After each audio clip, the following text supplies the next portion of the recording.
வணக்கம். உங்களில் ஒருத்தியாக பாரதி வரதராஜன். ரொம்பவே ஒரு அற்புதமான புத்தகம். நீயே உன்னை சந்தி, meet your self. Harrison sweat Martin அவர்கள் எழுதினது. இதோட அடுத்த பகுதியாக என்னென்னு பார்த்தீங்கன்னா, வயதான மனிதரின் கவலையை நிறுத்துவது அப்படின்னு சொல்லிட்டு நம்மளோட ஆத்தர் ஸ்டார்ட் பண்ணுறாரு. என்னென்னு பார்த்தீங்கன்னா, அதாவது திடீர்னு அப்படியே எந்திரிச்சு போயிட்டு நம்மளோட கதவு நல்லா அகலமாக திறந்து வச்சுட்டு, வாங்க வாங்க உள்ளே வாங்க, உங்களை தான் அழைக்கிறேன் அப்படின்னு சொல்லிட்டு யாரோ ஒருத்தரை நம்ம உள்ளே கூப்பிட்றோன்னு வச்சுக்கோங்களேன். அதாவது வயசான ஒரு மனிதன். ஏன்னா நேற்றைய பதிப்பில் நம்ம பார்த்துருப்போம். ஒரு பிணம், அதாவது புதைக்கப்பட்ட ஒரு பிணத்தை எழுப்பி நம்ம கூட கூட்டி உட்கார வச்சுருந்தா எப்படி இருக்கும், அது மாதிரி ஒரு நபரை நம்ம உள்ளே கூப்பிட்டு வச்சுக்கிறோம். ஸோ அவரை கூப்பிட்டு வச்சுன்னா என்ன நடக்கும்? இந்த வேலையை தான் எல்லாருமே நம்ம செஞ்சுக்கிட்டுருக்கோம். அதாவது தேவையில்லாத ஒரு விஷயம், அதாவது கவலை எல்லாருக்குமே இருக்குது, இல்லைன்னா சொல்ல முடியாது. ஆனால் அந்த கவலைன்றது யோசித்து பார்த்தோம்னா அதில் ஒன்றுமே இருக்கவே இருக்காது.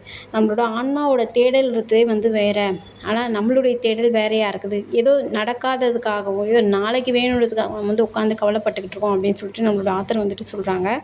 அதாவது நம்மளோட ஆன்மா ரொம்ப சந்தோஷமாக சுதந்திரமாக இருக்கிறதுக்கு என்னெல்லாம் நடக்கணுமோ அது மொத்தமே இந்த பிரபஞ்சம் நமக்காக கொடுத்துருக்கு. ஆனால் நம்ம பார்த்திங்கன்னா அது ஒரு பொருட்டாக கூட நம்ம எடுத்துக்காமல், இங்கே இருக்கிற சந்தோஷம் இங்கே என்ன இருக்குது அதை மட்டுமே நம்ம பார்த்துக்கிட்டு நம்ம அதுக்காக மட்டுமே வாழறத நம்ம சொல்லிக்கிட்டு இருக்கோம் அப்படின்னு சொல்லிட்டு ப்ரௌனிங் அப்படின்ற ஒரு மனிதர் சொல்லியிருக்காரு சொல்லி நம்மளோட ஆத்தர் நமக்கு எல்லாருக்கும் நினைவு கூறுறாரு.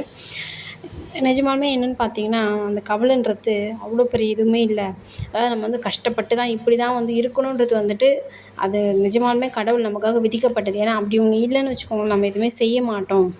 ஸோ அது நமக்காக விதிக்கப்பட்டது. அது சந்தோஷமாக ஹாப்பியாக நம்ம ஏற்றுக்கிட்டோம்னா இருக்கிற லைஃப் நமக்கு ரொம்பவே சந்தோஷமாக நல்லாவும் இருக்கும். அந்த கவலைன்றது இல்லாமல் ரொம்ப ஹாப்பியான லைஃப்பை எல்லாருமே வாழலாம் அப்படின்னு சொல்லிட்டு சொல்கிறாங்க. மனிதர்கள் எல்லாமே ஏடன் அப்படின்ற ஒருத்தரோட அதாவது அவரோட அந்த லைஃப் ஸ்டைல் மாதிரி நமக்கும் எல்லாருக்குமே இருக்கணும் அப்படின்னு சொல்லிட்டு ஆசைப்பட்றதா சொல்கிறாங்க. ஆனால் நாம் என்ன பண்ணுறோன்னு பார்த்தீங்கன்னா, நமக்கான வாழ்க்கையை அது மாதிரி தான் கொடுத்துருக்கு. ஆனால் நாம் தேவையில்லாத இன்றைக்கி இருக்கக்கூடிய அந்த சந்தோஷத்தையும் அந்த தேவையற்ற ஒரு செயற்கையான ஒரு உணர்வுகளையும் நமக்குள்ளே வச்சுக்கிட்டு இதுதான் எல்லாமே அப்படின்னு சொல்லிட்டு அந்த ஒரு மாயை நிறைந்த உலகத்தில் நம்ம வாழ்ந்துக்கிட்டு இருக்கோம் அப்படின்னு சொல்லிட்டு நம்மளோட ஆத்தர் இது ஒரு டாபிக் முடிக்கிறாரு. ரொம்ப சூப்பராக சொல்லியிருக்காரு. Okay friends, thank you. லைக் பண்ணுங்கள், ஷேர் பண்ணுங்கள், மறக்காமல் கமெண்ட் பண்ணுங்கள். தேங்க்யூ. சப்ஸ்கிரைப் பண்ணுங்கள். Thank you all. தேங்க்யூ.